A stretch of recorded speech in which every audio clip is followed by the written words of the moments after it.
আমাকে দেখে যেরকম মনে হয় অতটা ফিটনেস এখন আর নেই। অনেক সময় এসেছে জীবনে যে মনে হয়েছে যে কিছুই ভালো লাগছে না, এই জীবনটা কেন এরকম, বা কি করছি এই পৃথিবীতে, এরকম তো প্রত্যেক মানুষের জীবনেই আসে। তবে আমি একটা জিনিস বিশ্বাস করি যে আমার মনে হয় মানুষ একাই। আমি বিভিন্ন কঠিন সময়ের মধ্য দিয়ে যখন গেছি আমি দেখেছি যে আমার কঠিন সময় থেকে বের হয়ে আসার উপায় আমাকেই বের করতে হয়েছে।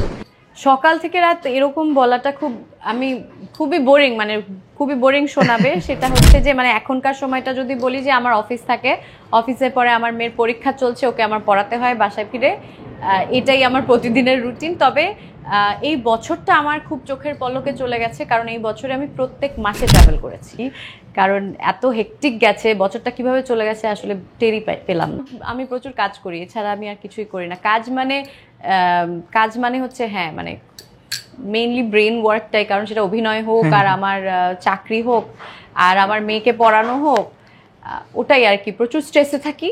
আমাকে দেখে যেরকম মনে হয় অতটা ফিটনেস এখন আর নেই। সত্যি কথা বলতে বেশি একটা যত্ন নেই না। তবে এখন যেটা চেষ্টা করছি সেটা মেইনলি আমার ব্যাক পেইনের কারণেই, যে একটু এক্সারসাইজ করি আর চেষ্টা করি যেন খাবারটা অন্তত টাইমলি খেতে পারি। মোস্টলি টাইমলি খাবারও খাওয়া হয় না আমার আসলে। আমি যখন প্যান্ডেমিকের সময় আমি যখন কলকাতাতে ছিলাম এবং একদম বাড়িতে বন্দি, কোনো কাজ করছি না, আবার ওখানে আমার তো মানে সবাই বাংলাদেশে, আমার তো ওখানে তখন খুব একা মনে হয়েছে যে কিছুই হচ্ছে না।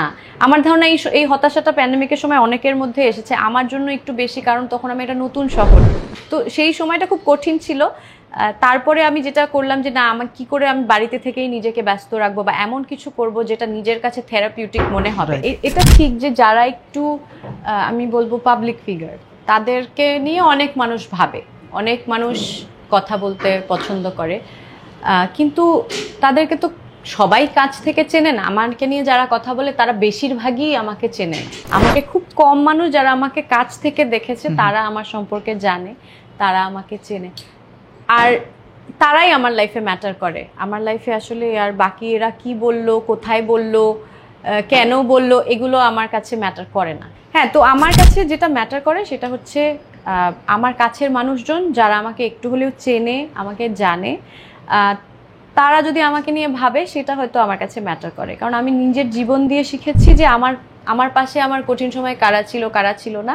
আর ওই যে আমি বললাম আমরা পৃথিবীতে এই একাই আসি একাই যাই, বাকি যুদ্ধটা একাই করতে হয়। তো এবার এই আশেপাশে এত হাজার মানুষ যাদেরকে আমি একেবারে চিনি না, তারা আমাকে নিয়ে কি ভাবলো, যারা আমাকে চেনে না তারা কি ভাবলো আমাকে নিয়ে বা কি বললো, তাদের কি যায় আসে। আমার মনে হয় যে মানুষের যদি আমাকে নিয়ে কৌতূহল থাকে, মানুষের সেলিব্রিটিদেরকে নিয়ে কৌতূহল থাকেই, সেই কৌতূহলটা থাকুক। ব্যক্তিগত জীবন নিয়ে অত খোলাসা করে বললে না, ওই এক্স ফ্যাক্টর, ওই চার্মটা থাকে না সেলিব্রিটিদের। তো আমি এই কৌতূহলটা ভাঙবো না, মানুষ ভাবতে থাকুক।